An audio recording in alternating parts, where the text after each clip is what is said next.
Welcome back, everybody, to the Brandon Golden Show. On episode 6, we're going to have Ricky Meinhold, one of my buddies. He is the pitching coordinator for the Toronto Blue Jays. We're going to talk about a lot of different things with his career, some insight on when Trey Savage was drafted, all the way up to the run they made this past season in the World Series. Stay tuned.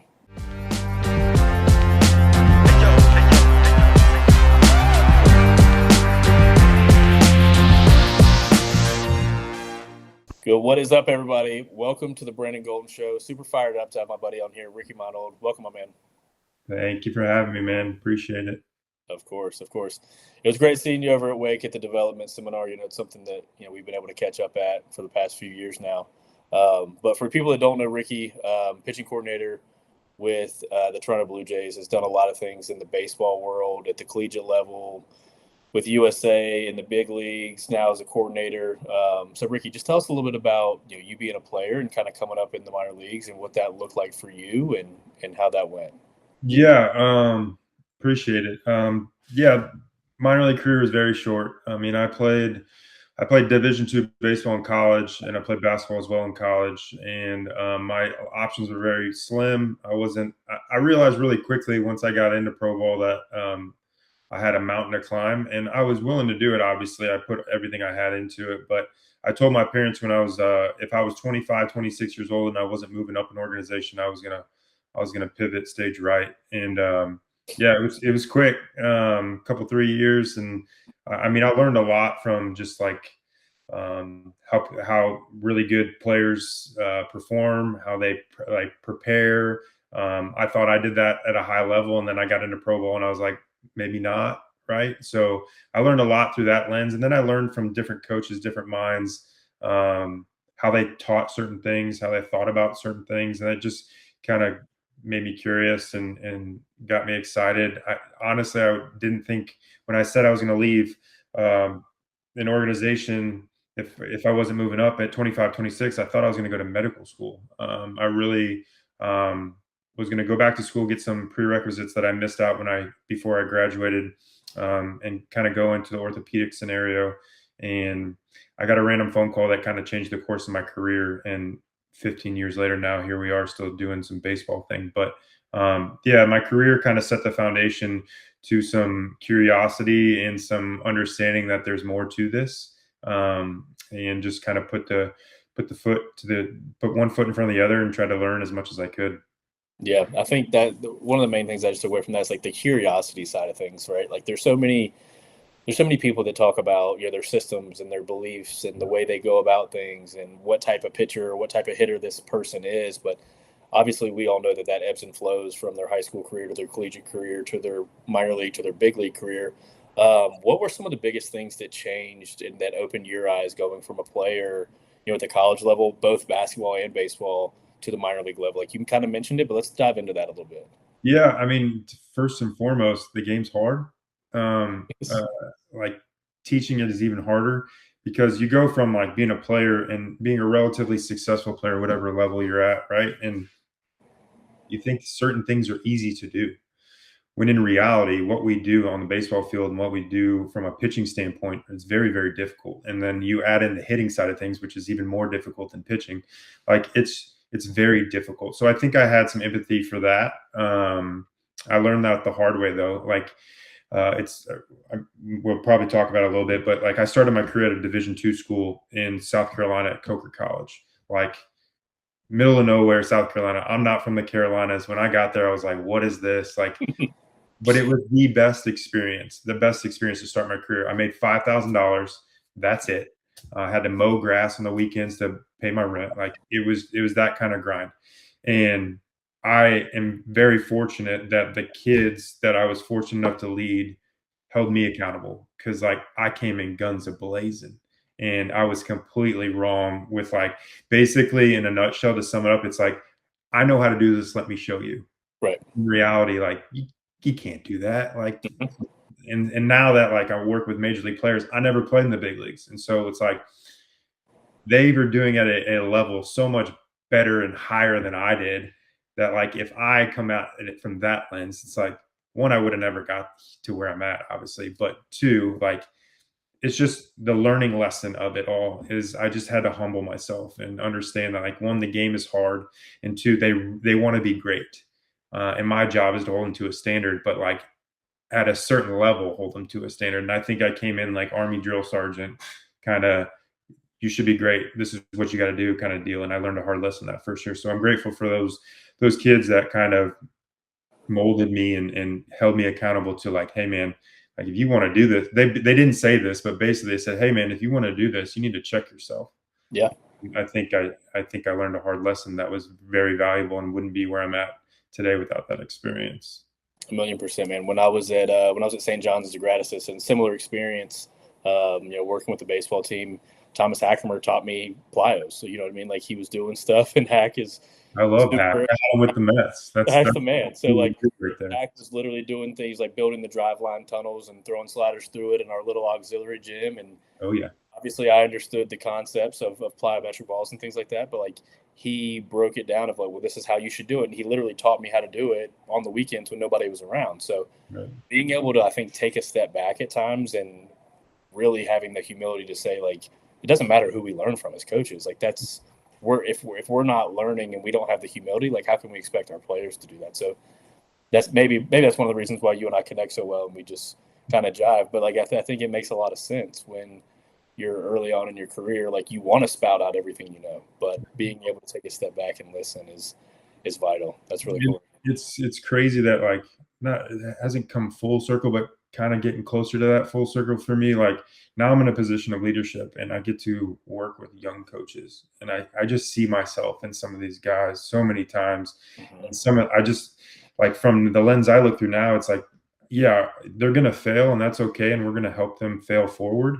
But like, want to kind of put some things in front of them that said, like, hey, don't make the same mistake I did, kind of thing, just like our parents do to us when we were Yep. kids, and what we do to our kids and stuff like that. But like, you want to help them understand like the bigger picture of it all. And I'm grateful I didn't figure it out fully right away, but like I had a pretty good idea of it right away, after that first year, that I needed to make some adjustments to my approach and certain things. And I think now that I've grown and I'm an older, I guess, grayer, even though I just shaved it off, yeah, like I've learned some really crucial things to coaching and leading people, through my career, through all my stops. And so I'm just grateful that I've been put into a position to then pay it forward to the people that have invested in me in the past that allowed me to be where I'm at. So it's just, it's part of it. Like we work in baseball and we love the game, and we truly do. But like, this game isn't about baseball; it's about the people in it.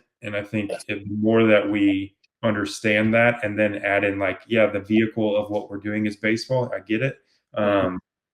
Then we're all going to be in a better spot at the end of the day from a leadership perspective. 100%, man.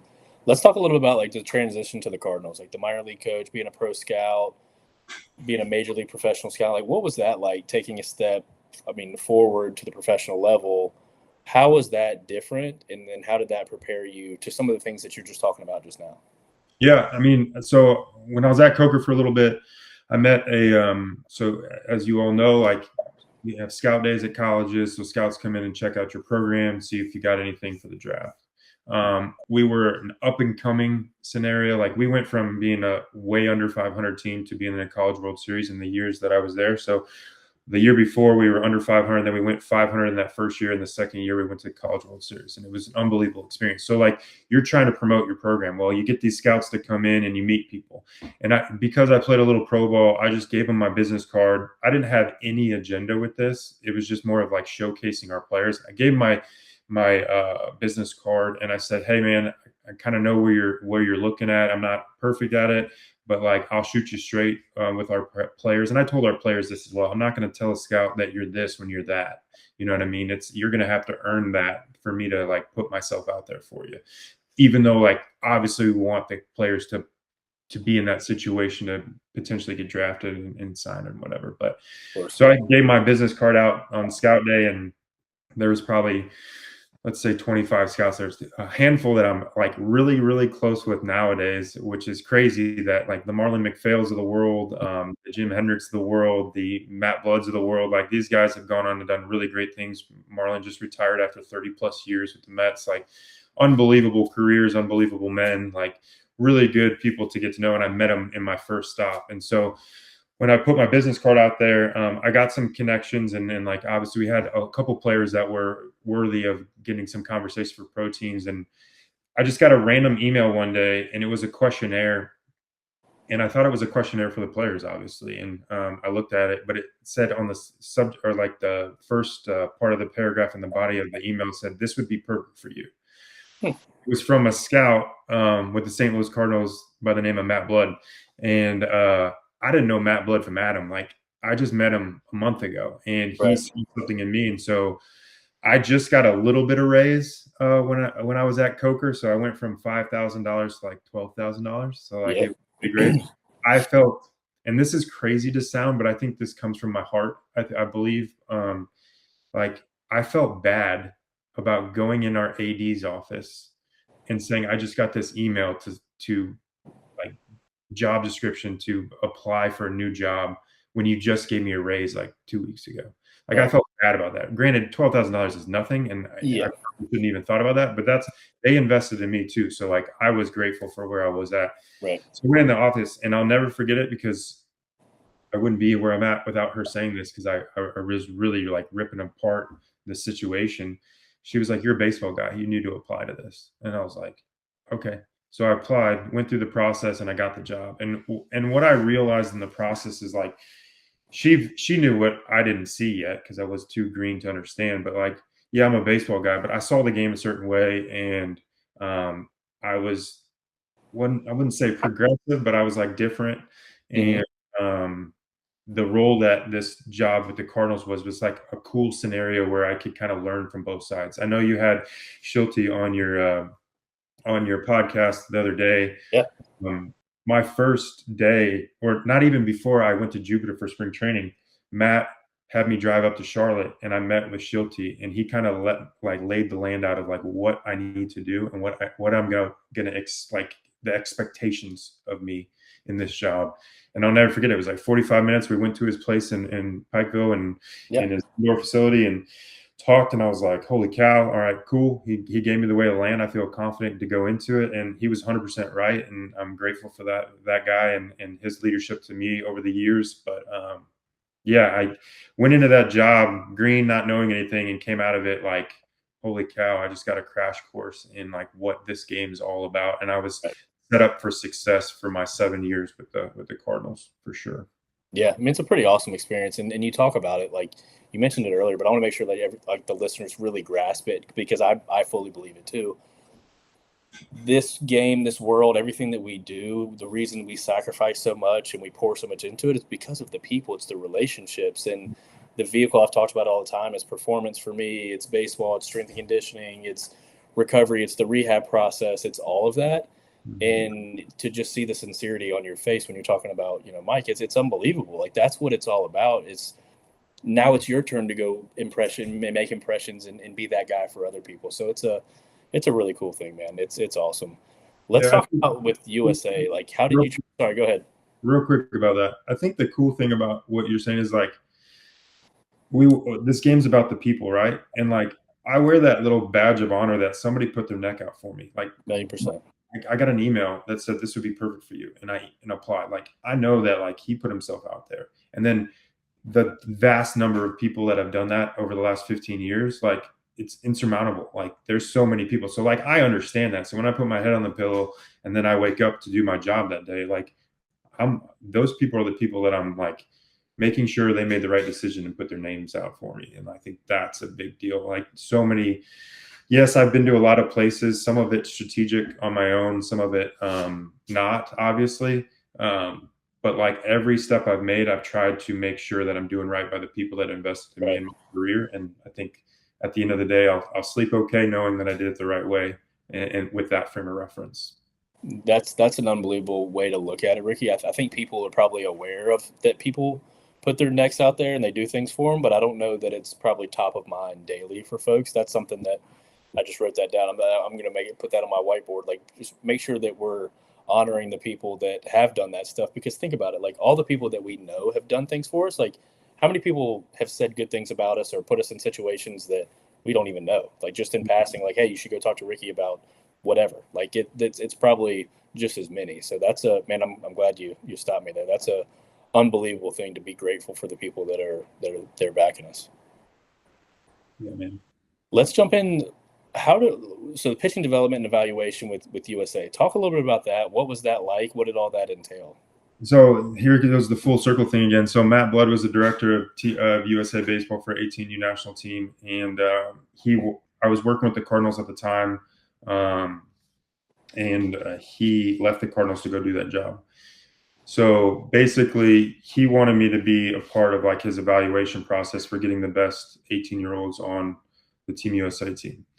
As it came about, I got brought to NTDP when it first was built out in like 2016, 15, whatever it was, and we're going through it and we're trying to identify the right players for our trials period to be able to select the top 40 in the country to then be able to select the roster for the team that goes to the World Cup. And in that process, obviously surrounded by unbelievable coaches, Butch Thompson at Auburn, Rusty Filters at Santa Clara, Andy Stankiewicz, Bill Mosiello, like the whole kit and caboodle of like really good college coaches and really good men.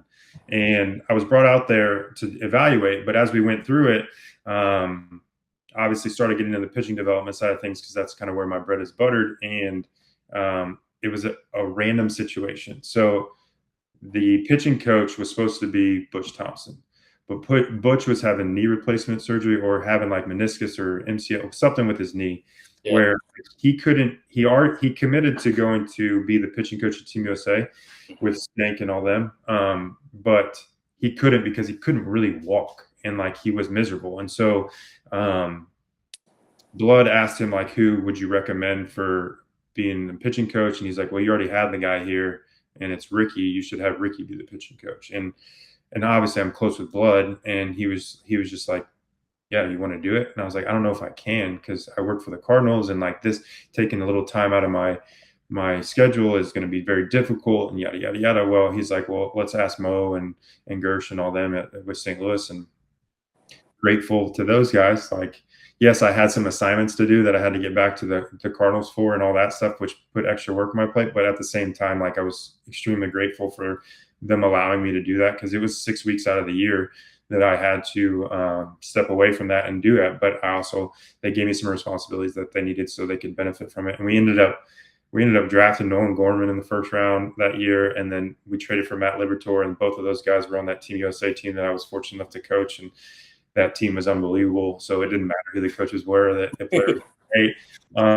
But yeah, that was kind of the scenario, and it just kind of manifested over like 4 or 5 years of just kind of growing in that role of when Stanky stepped away, because it's like a 2-year process for the manager, and then another manager comes in. Well, the next manager to come in was the legendary Jack Leggett, Jim Leggett, former pitching coach at App State. Go Jim! But yeah, Jack Leggett came in and they had a transition period, and I was kind of there to help transition to the new pitching coach, which was Scott Bankhead. Mm-hmm. And we all kind of stayed in touch. And so I was invited to all these events to kind of be with those guys. One, the first couple of years to be the pitching coach of that team, and then transition to having Banky be the pitching coach of the team going forward for the next couple of years. And just an unbelievable experience again with the people. I go about like, yeah, Team USA, like at the youth level, are really, really good. It's us in Japan pretty much consistently. Yeah. Our World Cup was in Canada, which is ironic because I work for the Blue Jays now. And our probably biggest game that we had was against Team Canada, just because it was absolutely insane atmosphere. And some of those guys like some of the Canadians play in Pro Bowl, and I've ran into them over the years. And then obviously our Team USA team, it had 10 first rounders on the team, and already plenty of big leaguers, which is pretty cool. But just an awesome experience to be around the likes of Andy Stankiewicz, the likes of Greg Ritchie, the likes of Bill Mosiello, the guy I was talking about before, Chris Carter, who's making the flags. Mm-hmm. He was our CMO, our chief. What was it? Chief, like, I forget what it was, like the pump up guy, but he's also a really good catching guy and a hitting guy and a really good high school coach, legendary guy. And then obviously being around Blood some more and some of the interns, like we had an intern named Sam, who's now the farm director for the Houston Astros. Like there's just certain things that like you get around people that are brilliant and that are smart and that challenge your thought process and your kind of foundation of what you believe in the game. And that was like a really, really impactful 5 years of being Yeah. affiliated with Team USA for sure. Yeah.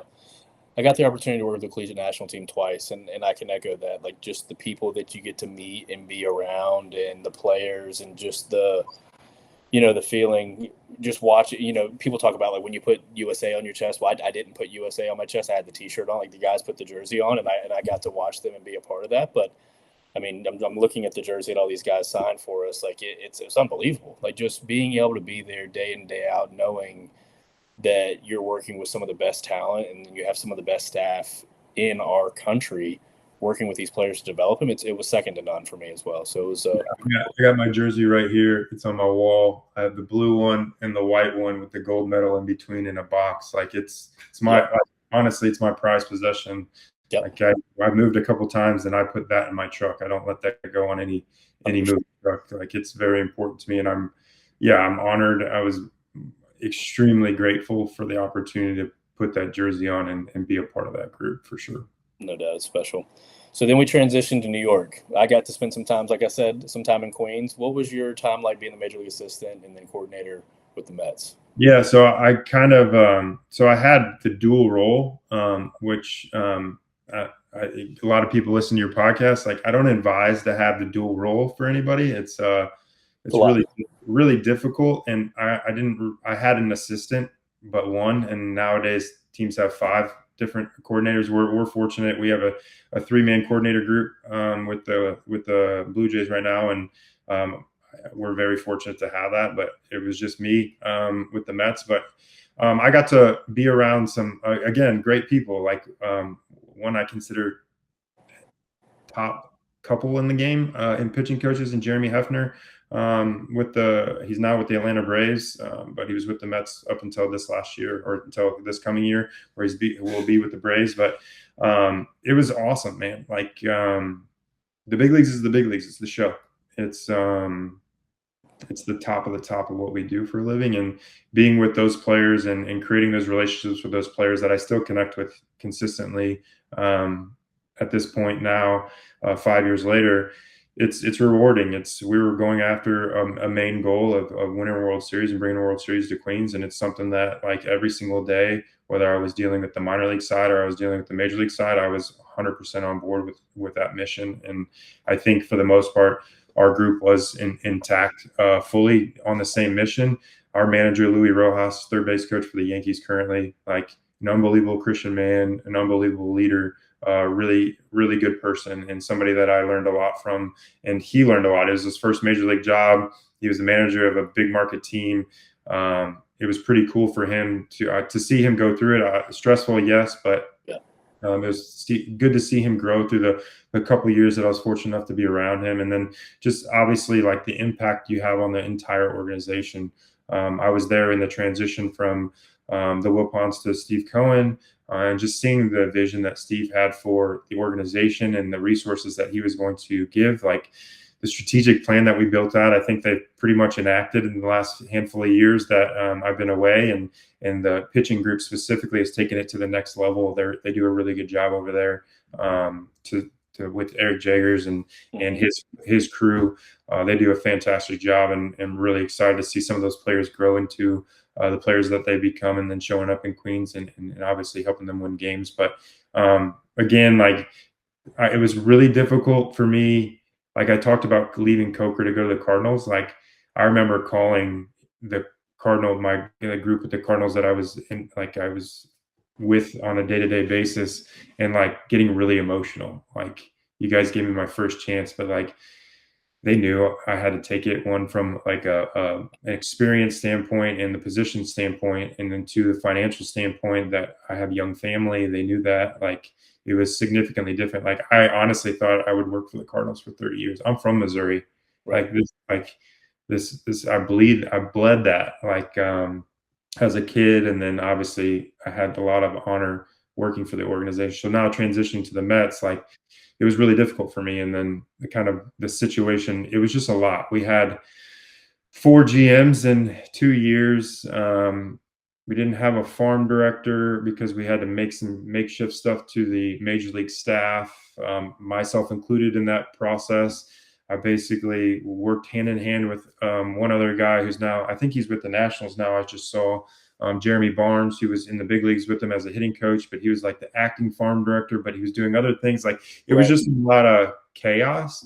And I think I learned probably the most in my career from that experience because of the chaos and like how to make sure you stay on a straight line, keep your morals, keep your values, keep your standards, and move the organization forward. And I think I learned a lot about that through the chaos that it was. And definitely grateful for my 2 years there. And but when those 2 years were up, I needed a reset and a break there. So it was a nice change of pace leaving there. Yeah, absolutely. And I think one of the things that you hit on there that I don't believe, and this is my opinion, that the average fan or folks outside of collegiate, high level professional sports would really understand on a day to day basis is like being all in to win the World Series or to win a national championship or whatever the highest level it is, whatever level you're at, like that matters and that means something. And that's something again that I can relate to. Like being at East Carolina, being at all the different colleges that I've been at, like waking up every day in order to win a national championship, go to Omaha and then with the Dodgers, like to help prepare these kids so we can either send them up the ranks or trade for somebody to go win the World Series. Like that's what it's all about. And I think you do a really good job of balancing the two between that and your family. Just me knowing you and watching that, it's very impactful to see, but it's a very challenging thing to do that a lot of folks don't understand. It's like, oh well, that's your job. You're getting paid to do that. But there's also, to your point, there's chaos. There's different things. You don't get to see your family as much. Like there's a lot going on there. So I think that's a huge thing to understand is being thankful for the people that put you in those places and then being absolutely lit on fire to every single day to go out there and do it. It's rare. It's a really rare. Yeah. I mean, I said this in an interview, I think a couple of years ago. Like my main goal, I want to be the best father, the best husband, and the best pitching coach in the world. Right. It takes a lot of sacrifice one way or the other. Mm-hmm. I'm okay with that. Like that is totally fine. I've learned over the years how to make that work for me. I was just talking to a colleague of mine the other day about that, like how we like I appreciate the nice thing saying about like how I balance my family. Like it takes a lot of work. Like and I like lose sleep over that a lot because like I want to make sure I'm present Yeah. everywhere. And that's really difficult. Like one of my mentors, my first year, John Mozela, the first meeting I had with him, he said, and this is, you can take it whichever way you want it, but he said the number one attribute and value for an employee for a major league organization is availability. Mm-hmm. And I'm like, you know what? I get it. Yeah. But like, how does that work for me? Because right. like I go one way and that way could be like, yeah, I'm always available, but I'm a miserable human being and I'm a miserable father and I'm a miserable husband. Like, don't talk to me. I'm too focused on just this one thing. Like I've learned how to grow with it. And I think everybody does naturally in their own lives and their own jobs. Like they naturally understand what to put to the side and what to like obviously make priorities. Like I get that. It's not like I'm redefining like what this looks like. But for me in the baseball world, it took me a little while. Like I told you, Mets, like we already had one child at that time. He was young. And then we had our second, Charlie, we had her during spring training of 2021. Like, so like I had 2 kids under 4 in that time. And I was traveling like the way I was traveling. Like I never saw them. And like that was like my reset.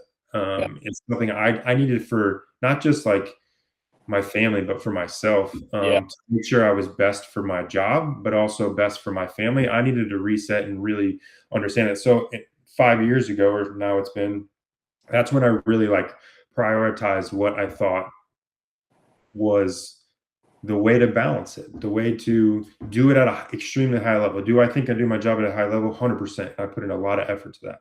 But I also try to be a father at a high level and a husband at a high level. And do I fall short of that on a daily day basis? 100%. Of course. But I'm actively working on it every single day. And it's something that, like, if I didn't figure that out 5 years ago or something, I have no idea if I'd be capable of doing what I'm doing now. Yeah. Because honestly, like, I I talk to our coaches sometimes about burning the candle at both ends and all that stuff. That was me. Mhm. Like, I'm talking about myself, and so, like, I just try to make sure that I've learned and I've grown from that learning experience, and I'm grateful that, again, the people that I've been around have been a huge catapult to that. With being an app for a short time with Kermit Smith, to being in Korea with the coaches I was in Korea, to Mets, to every stop of the way, I've had somebody, some group of people that, whether they realize it or not, were probably investing in me more than I ever was investing in the people around me. And it Yeah. was unbelievably impactful. Absolutely.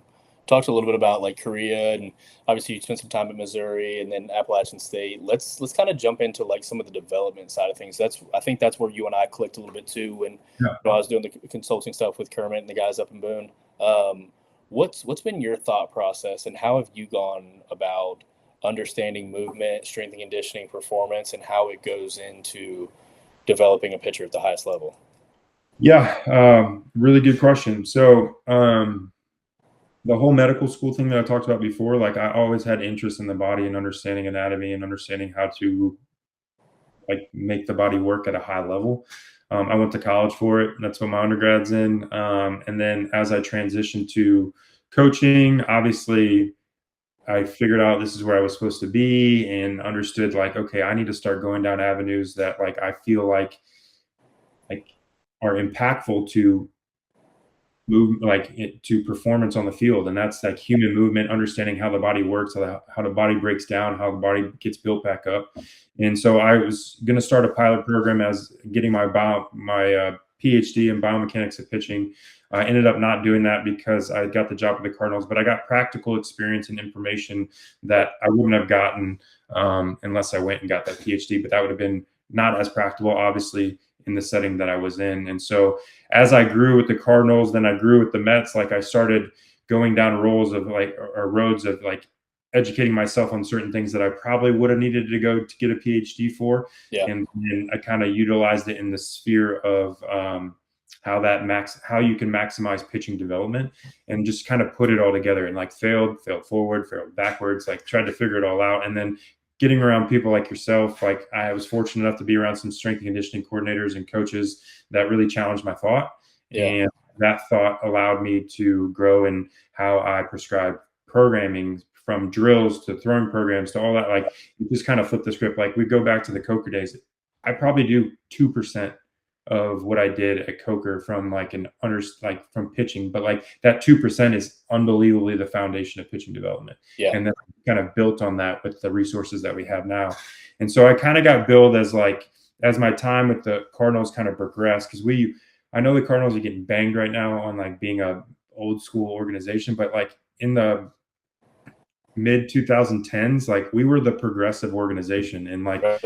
we were known as that. And so, like, when I came over to the Mets, I was billed as, like, an uber progressive guy, from how we talked about training to how we talked about recovery to how we talked about just in general pitching development, from ball flight to biomechanics, all in between. And I thought it was funny because, like, people that know me know, like, my heart and soul of who I am is as old school as it gets, but my brain and, like, where my thought process goes, my curiosity is Right. probably pretty progressive. That's great. But, like, I don't lose sight of the fact of what this game was built on, and I try to kind of go from there. And when I got to the Mets, I got to put those in practice as the pitching coordinator, and, like, that's kind of from strategizing, building pitching labs, to putting biomechanical systems in our having those resources in our complexes. Like, we were getting ahead of that. And so I was fortunate enough to be a part of that. And then growing into my time in Korea, I was brought there to modernize their processes on, like, Korean baseball is a beautiful thing, and I very much enjoyed my time there. But, like, they are old school as it gets, and they are the Asian old school. So it's a little bit different type of old school. And so I brought in all the technology and processes that I would use in an American major league organization, and we put that in stone, and then obviously had some biomechanical looks at things, and kind of just took it to the next level there. Then continued that on at Mizzou, and that was a big reason why Bees and I connected, is because I had the foundation of the old school and understanding how to win games and how to go get somebody's tail and all that stuff, but all at the same time progressiveness and pitching development from utilizing the data to make the best decisions for us going forward. And then obviously now with app, Kermit said, "Hey, I got $400,000. We need to build an app or build a lab." And I was like, "I pretty much can do that in like a couple of weeks." So Let's we're do good. it. Yeah. Let's do it. And we built a state-of-the-art lab that they use consistently there, which is amazing. And so as you're noticing, the grand theme of this is like, just I'm intellectually curious. I've challenged my thoughts a lot. I've asked smart people like yourself and others what their process is, and tried to pick at certain things, and then came to an understanding of a foundation of like, this is where we need to get to, and this is the resources that we have. Let's build it out. And then obviously, as you know, working in the minor leagues, you're surrounded by a army of coaches that want the same things you do, but our job is to lead them. Like, we would not be as good as an organization in pitching development with the Toronto Blue Jays without the massive amount of coaches that we have that influence our players on a day-to-day basis. 100%. I'm the pitching coordinator, so I don't get to see everybody every single day. They do. And if they're not equipped with the resources they need, or the education that they need, or the leadership that they need, then we're failing our players. So kudos goes into, when I was with the Mets, the coaches we had in the Mets, when I was with the Cardinals, the coaches we had with the Cardinals.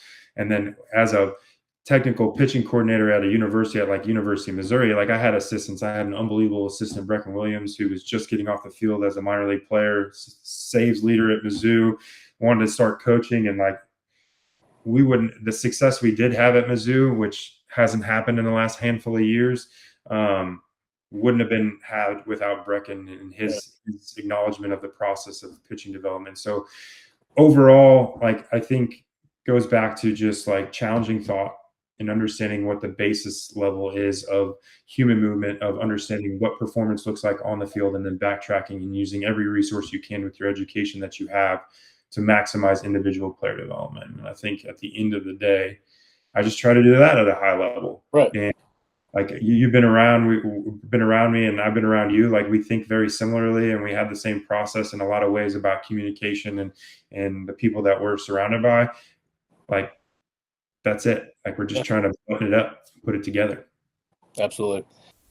Thanks for tuning into the Brandon Golden Show. Just wanted to talk briefly about Clean Fuego and our sponsor. So if you're looking for better spin efficiency and really to be able to throw the ball without cutting it and have true spin, check out Clean Fuego at cleanfuego.com. Thanks for tuning in to the Brandon Golden Show. I want to take a deep dive on Trey Savage a little bit. I think you have a really, really cool understanding of who he is, and obviously the scouting stuff. Our platform is Pirate Radio in Greenville, North Carolina, where Trey went to school at East Carolina. I coached at East Carolina. I was unfortunate not to coach Trey, but I know him, and I've got to meet him a little bit. Let's hear a breakdown from the scouting standpoint, from him as a college player to what obviously he was able to do, and help you guys, if you don't mind. Just kind of run us through where he was as a college player, how he came through the minor leagues, how you guys worked together to get him to where he was. Yeah. First and foremost, I think ECU is a great program, and it's coach has done a very good job. Coaches before him have done a very good job. Like, it's a program that people look at and they're like, man, that's really solid. And obviously the proof's in the pudding, from the winning to the big leaguers to all that stuff. So we got a couple Pirates in the organization, and all of them, and I can say this to a man, all of them are great human beings, and I think that's a big piece of it as well. So kudos to ECU and the group there. Yeah, so Trey, unique guy, right? You look at it from a pitching perspective, and he comes from the moon. I mean, he's coming from up here. And then the repertoire that he has is perfect for his how he moves and how the ball comes out of his hands from his release. Let's go back to like his freshman year, sophomore year. And this is, I'm regurgitating what I've heard and learned. I wasn't the one running it, obviously. But kudos goes out to Austin Knight and the pitching coach at ECU, like making the subliminal changes that they made to create the arsenal that we're fortunate enough to benefit from. Yeah, have we tweaked a couple of things? Sure. Yeah, we have. But like the foundation of who Trey Savage is was built at East Carolina. Yeah. And it's pretty cool to say out loud because being a former college coach, I know that means something to people. And Oh, yeah. I'm a pro guy.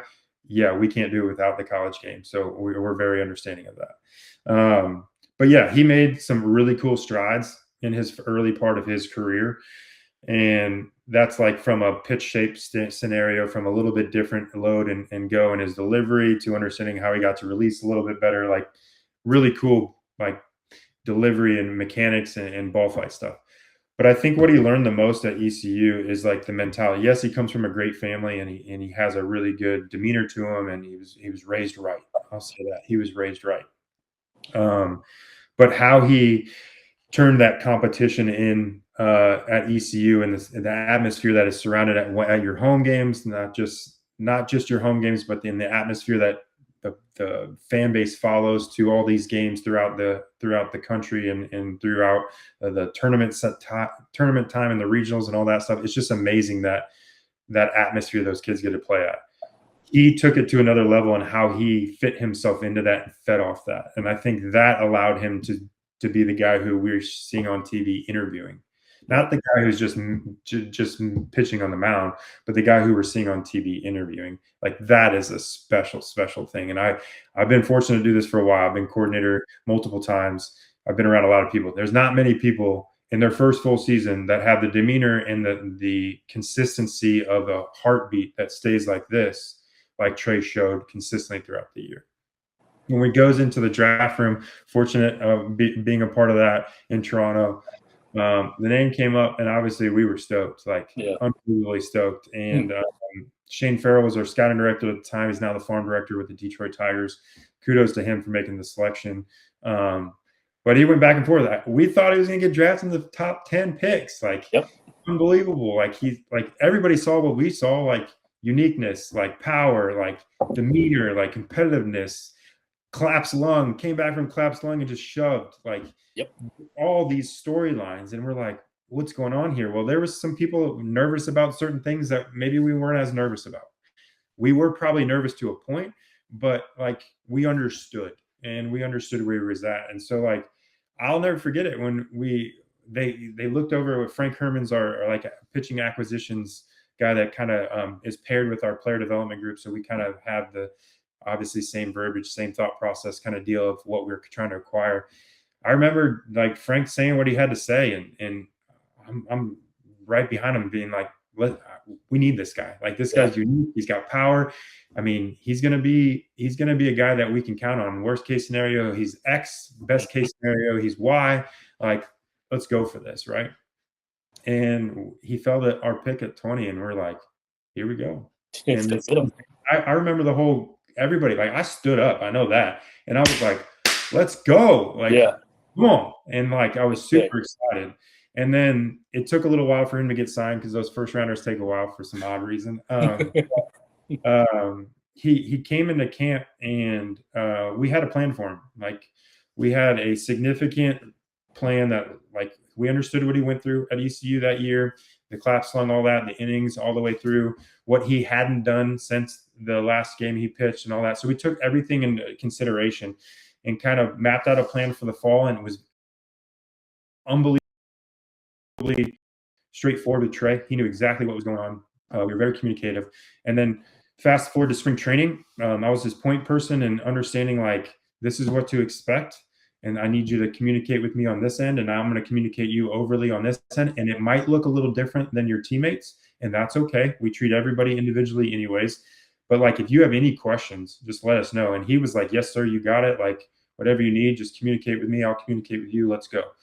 And then we had a significant plan. Obviously, he touched every single part of the minor leagues. I wouldn't say that was perfectly the plan, but like it was considerably talked about, like what we were going to do to kind of get him ready for a potential of being who we thought he could be. He had to go out and prove it, and he knew that. But he put himself in a situation that he made decisions for us a little easier, obviously. Yeah. The fun part of the year was the futures game, because I don't know if you, and this might be a joke that I probably shouldn't say, but I think it's funny. Um, he was supposed to throw an inning, and he threw 4 pitches. And I was sent to the futures game kind of with him.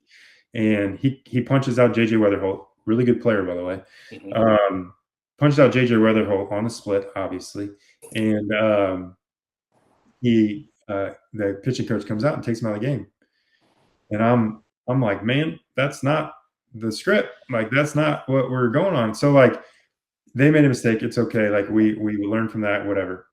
Well, he threw 4 pitches, and so like, he basically unbelievably deloaded Yeah. for this futures game, and like, didn't really have a base to kind of build off of. So we didn't have to start from scratch, but we had to, like, myself and a couple others had to like build out our program to put him in a position to get back to the 6 and 90, 6 and 95, whatever threshold as a starter would throw him, because he's the only one that did that. And yeah, there's different conversations. Well, that's like a bullpen for him. Well, we were preparing for this outing for the futures game, so the front end of it, we kind of worked around that. So like, we were very thoughtful in this whole process, and then it kind of blew up in our face with 4 pitches. But we got him back, and like, had some conversations towards the end of middle of July, end of July, of like, hey, honestly, where do you think he's at? And we kind of were honest with our front office of like where he was at, and we just made a plan. And Trey had to perform and do what he had to do to get to where he wanted to go, and he did that. And it's really cool, one, for him and his family, to do what he did. Like, if you put a gun to my head, Brandon, and said like, did you think he was going to do that in the big leagues? No, I did not. Right.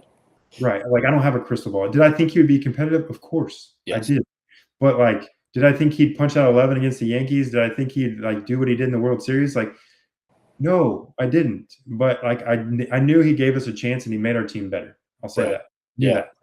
And, it's just really cool. And now he's engaged with his girlfriend. He's coming back, gonna go into his first full season in the big leagues, and hopefully, obviously, win a rotation spot and do all that. Like, in my career, I've never had a guy get drafted and then the next year finish the year in the World Series. Obviously, never happened. Historically, it's not that normal. It's become a little bit more normal in the last couple of years with the Chase Burns, the Paul Skeens, the Right. Rhett Loggers, all guys that you know and have Yeah. worked with in the past. Like, that was in our thought process, and I told our front office, like, hey, like, Paul Skeens is Paul Skeens. He's a Right. unit. Like, he's a pretty special individual. It's worked out for him, but like, Rhett's had some issues. Hmm. Chase Burns has had some issues. So like, we got to be very like intentional with this, and we have a really good process here, and I'm proud of that, with the people that we have in place, and the kind of the foundational decision making that we have in our data driven programs for throwing and workload management, all that stuff. Like, I think we do a really good job there. But like, you're still wondering, like, are you pushing them too much too soon? Are you not giving them enough? That All those questions come up on a day-to-day basis. If I had one stress as a coordinator, Oh yeah. like, that's probably my biggest stress, right? And so, it's just really cool to see it play out the way it played out for him and his family, and then obviously for our organization, unbelievable year, and wouldn't have got to where we got to without him. That's for sure. Yeah. But just, it's pretty special that you can take a guy you drafted who slips down 10 spots, 15 spots to you, draft him, have a good plan, put the plan in place. He absolutely annihilates the plan. Key point there. The Hmm. player annihilates the plan, and then he shows up on the biggest stage and does what he does. It's unbelievable. Yeah. I mean, again, we've talked about all the people and the emotions and stuff. Like, just watching you talk about Trey, I mean, your face lit up 3 different ways. Like, it's such a Yeah. cool thing to talk about and to feel like the excitement for him, for his family. And I mean, it couldn't have happened to a better player and a better person. But you mentioned it right there. It's because of Trey. Like, sure, you guys had an unbelievable process. You outlined things. You communicated well.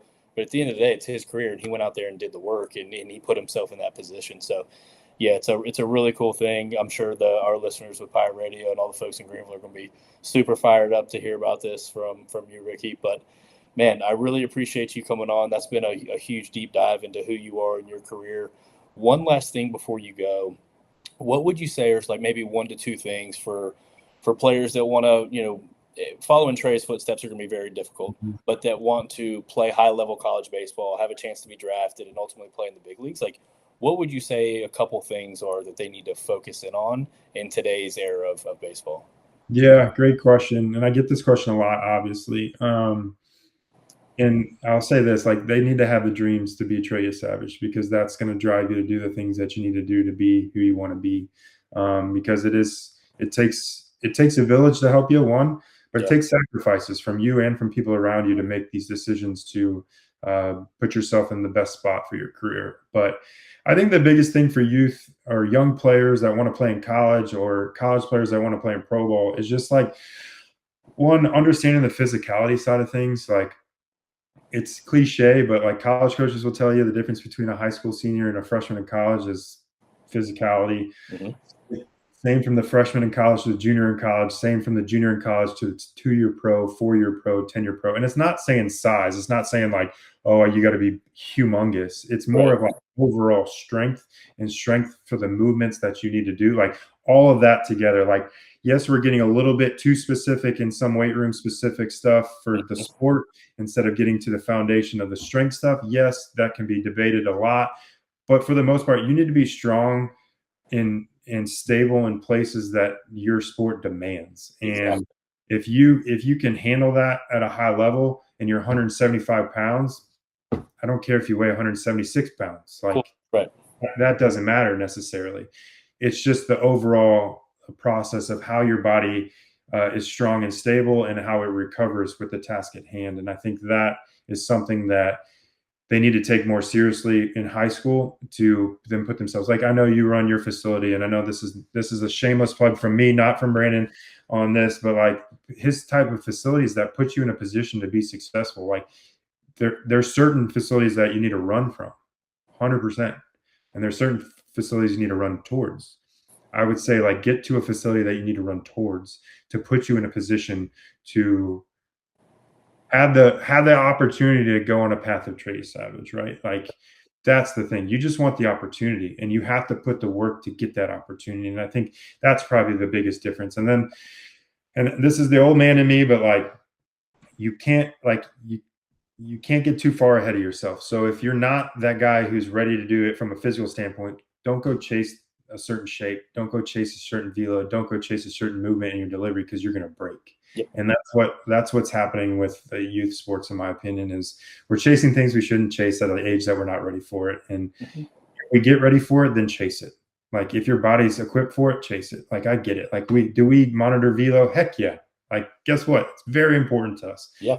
But you got to get people out too, and like how that works into things, like it's pretty cumbersome. And like, yeah, I could toot the old school guy's horn and say velo doesn't matter.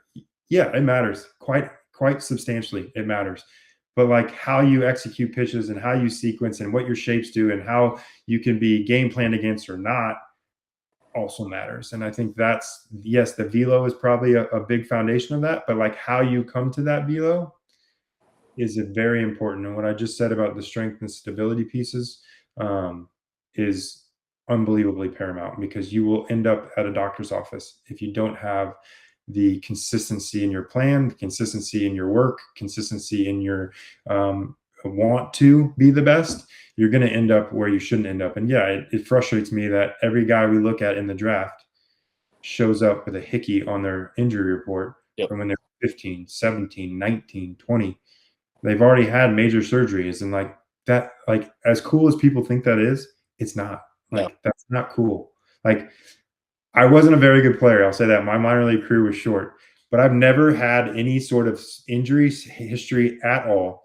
I threw long toss like 3 days ago with a kid and I threw like 300 feet, like no problem. Like there's ways to go about it to get health as the priority as well as power and longevity and all that stuff. So yeah, no, that's a soapbox, and I probably could have talked on that for like 20 more minutes. But at the end of the day, it comes down to the physicality piece, and you gotta be in it to win it. Like you Yep. gotta sacrifice certain things. You need to eat certain things. Like shout out First Form. Where's my thing? Shout out First Form. Like I have my shakes and my supplements every single day.